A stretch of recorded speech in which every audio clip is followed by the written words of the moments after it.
Olá, pessoal. A aula de hoje vai ser sobre cardinalidade de conjuntos, certo? A gente já viu as definições básicas de conjunto, a gente já viu as operações básicas que a gente pode realizar com conjuntos, e hoje a gente vai analisar como é que a gente define quantos elementos fazem parte do conjunto, como é que a gente conta os elementos que fazem parte de um conjunto. Então, vamos lá. A gente vai denotar a cardinalidade de um certo conjunto, né?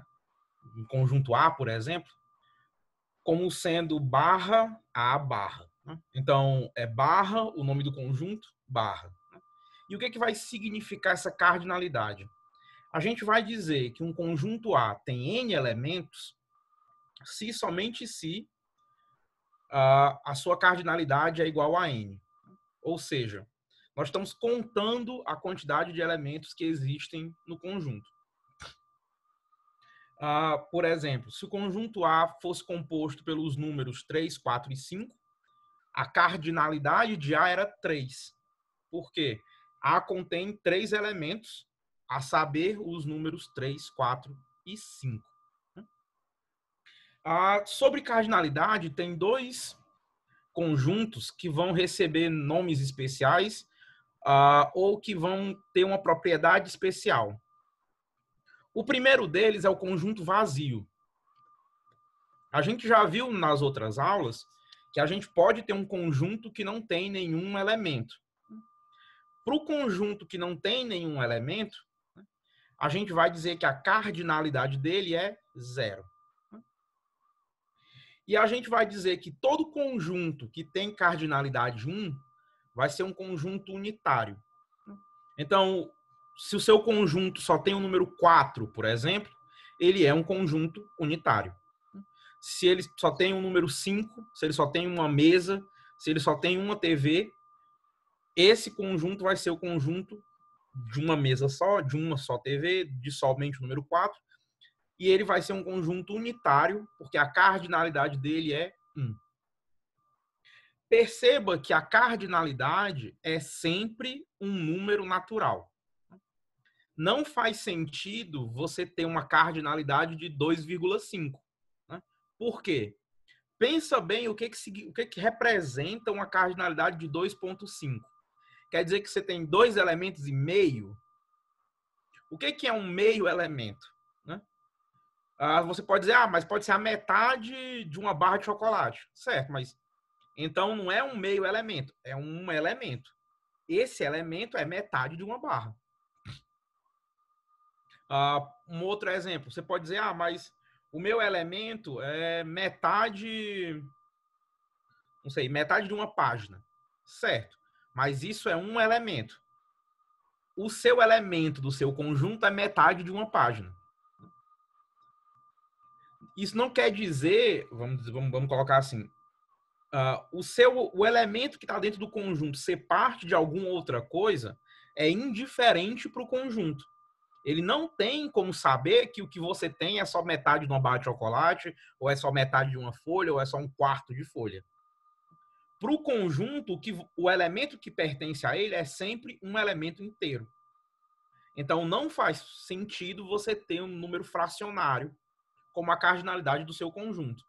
Do mesmo jeito, não faz sentido ter um número negativo. Pensa bem, o que iria representar um conjunto com cardinalidade de menos 2? Significa que você tem menos 2 elementos. Então, o seu conjunto é composto por menos 2 coisas. Então, está faltando 2 coisas no seu conjunto. O que isso significa? Que conjunto é esse que é o conjunto de 2 coisas que estão faltando? Isso não faz sentido. Então, a cardinalidade dos nossos conjuntos vão ser sempre números naturais. Importante também, né? Do jeito que a gente está escrevendo, da maneira como a gente acabou de definir, só existe cardinalidade para conjuntos finitos. Não existe o conceito de cardinalidade para conjuntos infinitos. Aqueles exercícios que a gente fez antes da pandemia, em que a gente estava calculando o tamanho de alguns conjuntos infinitos, né? Aquilo é uma generalização desse conceito de cardinalidade. Mas esse conceito de cardinalidade, como a gente está apresentando aqui, ele só se aplica a conjuntos finitos. Você precisa que o conjunto termine para saber qual é o número natural que você vai atribuir à cardinalidade daquele conjunto.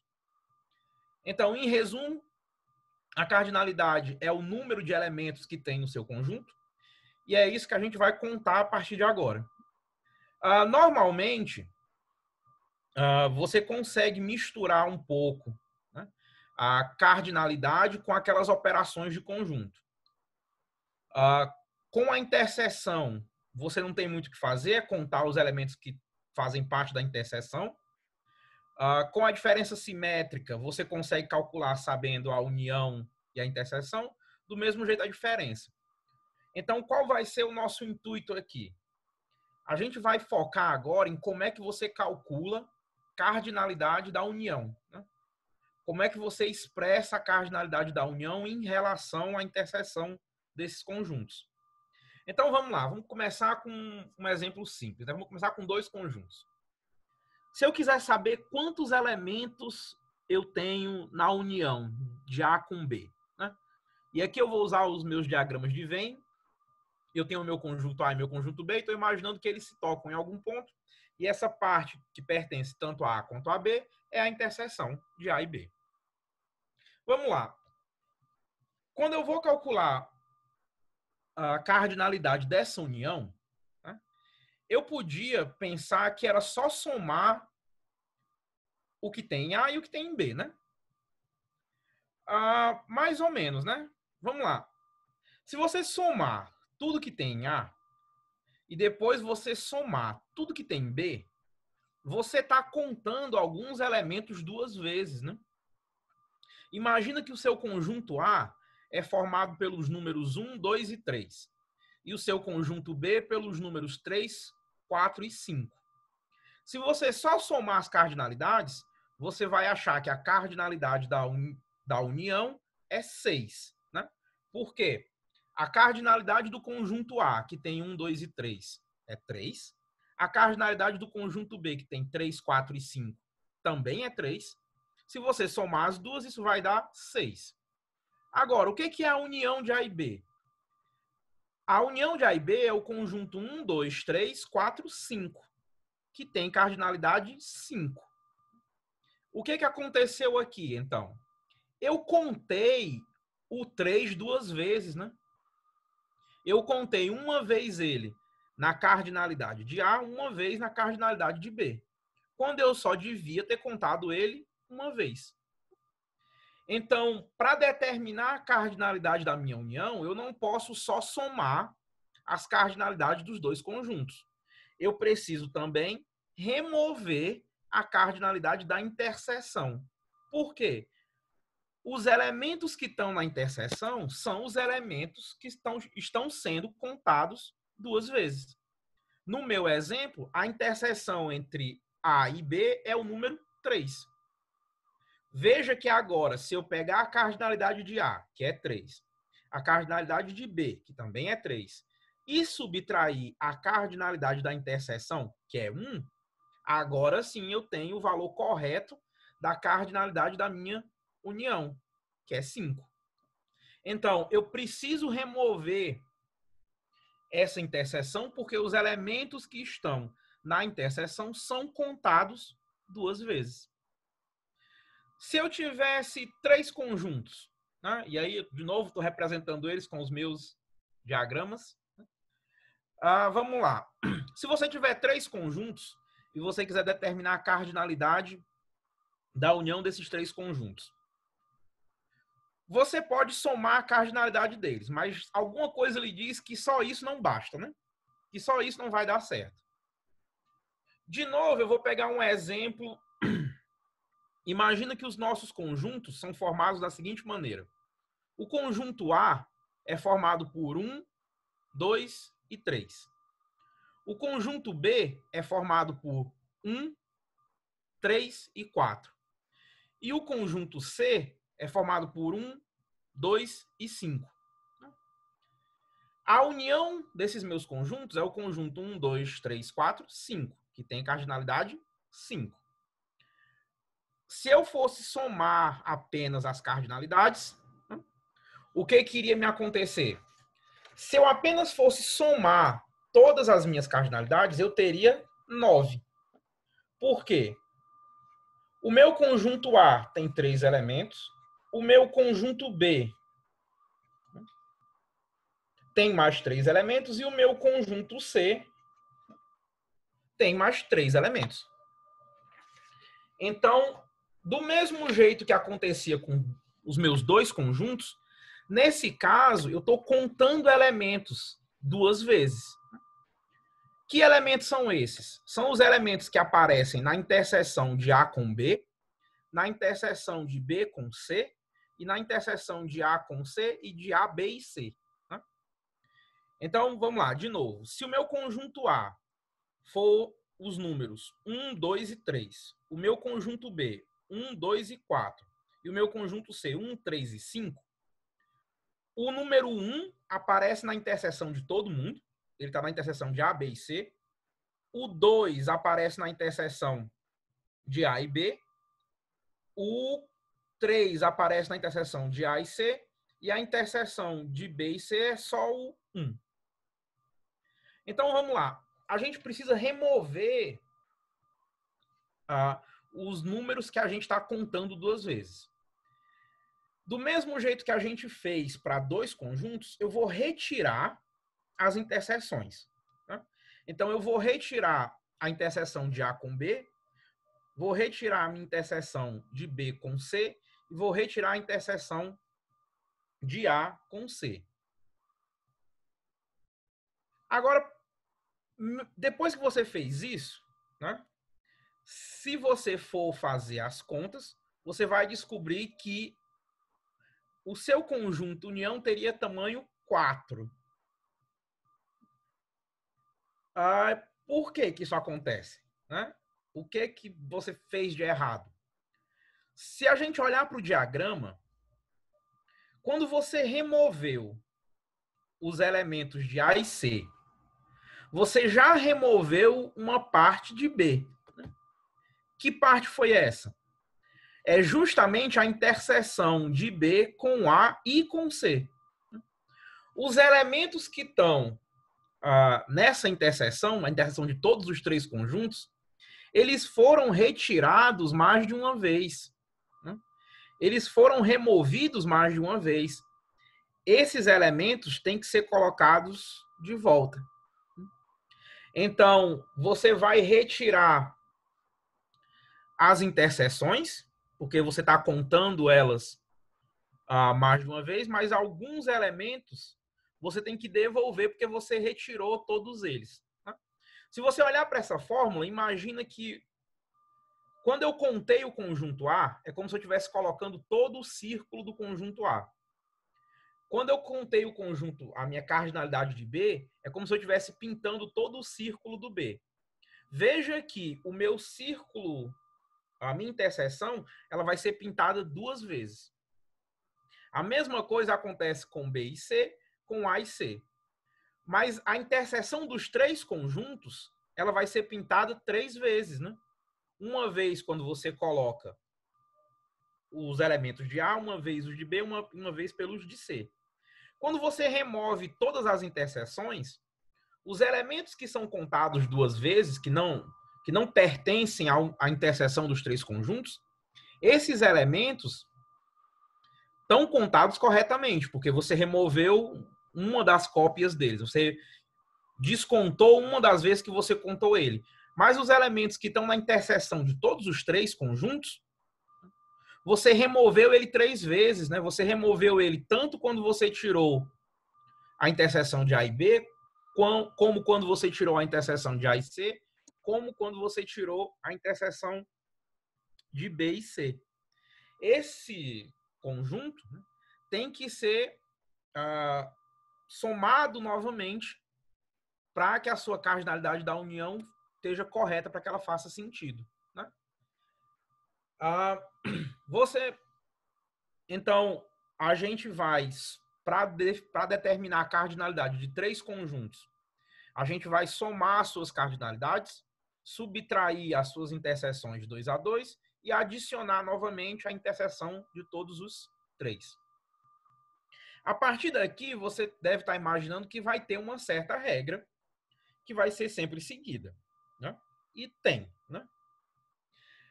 Se você desenhar um quarto... Bem, vai ficar um pouco difícil desenhar um quarto ciclo aí, nesse diagrama. Mas se você desenhar um quarto ciclo nesse diagrama, você vai ver que para a cardinalidade dos 4 conjuntos, você vai ter que colocar a cardinalidade de todos os 4, né? Vamos dizer que você tivesse um conjunto A, B, C e D. Você vai somar a cardinalidade de todos eles, depois você vai subtrair as interseções 2 a 2, vai somar as interseções 3 a 3 e vai subtrair a interseção de todos os 4 elementos. Se você tivesse 5, você já deve estar imaginando como é que essa fórmula vai ficar, né? Bem, vai ficar bem longa, mas você já deve ter uma ideia de como é que ela vai ficar. Essa fórmula, né, é o que a gente vai chamar de princípio da inclusão e exclusão. E a gente vai voltar em mais detalhes dessa fórmula geral, né, nas próximas aulas. A gente vai ver como é que aplica essa expressão geral em alguns problemas.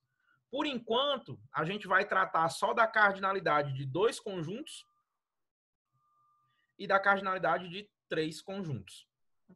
Mas nas próximas aulas a gente vai ver sim como é que se aplica essa forma mais geral, né, essa forma mais geral de calcular a cardinalidade de uniões, que é o princípio da inclusão e exclusão. Mas a ideia básica desse princípio é exatamente a mesma ideia que é usada para definir essa fórmula de cardinalidade para 2 e 3 conjuntos. A gente só vai analisar os elementos que a gente colocou a mais e que a gente removeu. Pois bem, vamos ver alguns pequenos exemplos, né? Vamos lá. Vamos dizer que eu tenho esse conjunto A formado por 1, 2, 8 e 5, e eu tenho o meu conjunto B formado por 1, 2, 4 e 3. Né? Vamos lá. Eu quero calcular qual é a cardinalidade da união de A com B, certo? Vamos lá. Essa é a minha fórmula, né? Essa é a minha expressão para calcular essa cardinalidade da união de 2 conjuntos. Qual é a cardinalidade de A? Bem, A tem 4 elementos, né? 1, 2, 8 e 5. Quem é a cardinalidade de B? Bem, B tem 4 elementos também, né? 1, 2, 4 e 3. Quem é a cardinalidade da interseção? Bem, os elementos que estão na interseção de A com B é o 1 e o 2, né? Então, a cardinalidade da minha interseção é 2. Agora que eu sei a cardinalidade da minha interseção, eu posso colocar ela de volta na fórmula e vou descobrir que a minha união tem 6 elementos. Se você estiver suspeitando da fórmula e quiser comprovar isso, basta ver que a união de A e B é o conjunto 1, 2, 3, 4, 5, 8, que tem exatamente 6 elementos. Certo? Bem, vamos pegar um outro exemplo, né? Talvez um pouco mais trabalhoso. Vamos dizer que a interseção, vamos dizer que a união de 2 conjuntos tem 12 elementos, certo? Vamos dizer que a sua interseção tem 2 e que o conjunto A tem 5 elementos. Eu consigo saber quantos elementos eu tenho no conjunto B? Consigo. Como? Vamos lá. Eu vou aplicar a minha fórmula de cardinalidade de 2 conjuntos, certo? De novo, a cardinalidade da união de 2 conjuntos é a soma da cardinalidade dos 2 conjuntos menos a interseção, menos a cardinalidade da interseção desses conjuntos. Vamos lá. Eu sei qual é a cardinalidade da minha união, né? É o primeiro dado que eu tenho no meu problema. Eu estou dizendo para você que se a união tem 12 elementos, então eu sei quem é a cardinalidade da minha união. Eu também sei quem é a cardinalidade de A, né? Por quê? Tá lá na minha questão, né? Eu estou dizendo que A tem 5 elementos. O que eu quero determinar é justamente a cardinalidade de B. Eu também sei que a interseção tem 2 elementos, porque tá lá na minha questão, tá escrito lá, né? Trocando todos os valores na minha fórmula, eu descubro que a minha cardinalidade da união, que é 12, é igual a 5, mais a cardinalidade de B menos 2. Passando todos os números para o lado esquerdo, eu consigo dizer que a cardinalidade de B, então, é 15. Veja que aqui eu usei a minha expressão não para calcular o valor da cardinalidade da união de 2 conjuntos, mas para saber o tamanho de um deles, dado que eu sabia todos os demais dados da minha fórmula. Vamos lá. Um outro exemplo nesse mesmo caminho. Se a sua união tem 15 elementos e a sua interseção tem 3, né? Então, eu estou pegando 2 conjuntos, A e B, e eu sei que a união desses conjuntos tem 15 elementos, e eu sei que a interseção desses conjuntos tem 3. Quantos elementos eu tenho na diferença simétrica? Né? E aí você deve estar se perguntando, vixe, agora complicou, né? Quantos elementos eu tenho na diferença simétrica? Vamos lá. Qual é a primeira coisa que você vai ter que se lembrar aqui? Né? O que é a diferença simétrica? Se você não se lembrar o que é a diferença simétrica, não tem como você fazer esse tipo de questão. Eu vou argumentar com você que a diferença simétrica, né, ou a cardinalidade da diferença simétrica, é exatamente a diferença da cardinalidade da união menos a cardinalidade da interseção. Como é? Como, né? Por quê? Vamos lá. O que é a diferença simétrica? São os elementos que só fazem parte de A ou só fazem parte de B. Então, a diferença simétrica, né, é exatamente o conjunto que você obtém da união de 2 conjuntos menos a sua interseção. Por quê? Né? Para um elemento fazer parte da diferença simétrica, ele ou só faz parte de A ou só faz parte de B. Quem são os elementos que fazem parte de A e B? São os elementos que estão na interseção de A e B. Esses são os únicos elementos que não devem fazer parte da diferença simétrica. Quem são todos os elementos que fazem parte da diferença simétrica? Né? Quem são os elementos que podem fazer parte? São os elementos que estão em A união B. São os elementos de A e de B. De todos esses elementos, os únicos que não fazem parte são os que fazem parte, são os que são elementos de A e de B simultaneamente, ou seja, fazem parte da sua interseção. Então, a diferença simétrica de A e de B é exatamente a sua união menos a sua interseção. Tudo bem? Agora vamos lá. A cardinalidade desse conjunto, né? A cardinalidade do conjunto da diferença simétrica, então tem que ser a cardinalidade da união, que são todos os elementos que você pode ter, menos os elementos que não fazem parte da diferença simétrica, ou seja, os elementos que estão na interseção. Então, a cardinalidade da minha diferença simétrica é exatamente a cardinalidade da união menos a cardinalidade da interseção.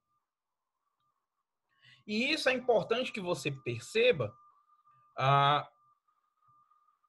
Você consegue chegar nesse mesmo raciocínio, você consegue construir esse mesmo raciocínio usando os diagramas. Se você tiver em dúvida de como é que você chega aqui, né, por que isso aqui é verdade, você pode tentar mostrar que esses conjuntos são iguais. Né? Usando o que a gente viu no começo da disciplina, você pode pegar um elemento que faz parte da diferença simétrica, mostrar que ele tem que fazer parte da união, mas não está na interseção, e depois pegar um elemento que está na união de A e B e não faz parte da interseção e mostrar que ele faz parte da diferença simétrica.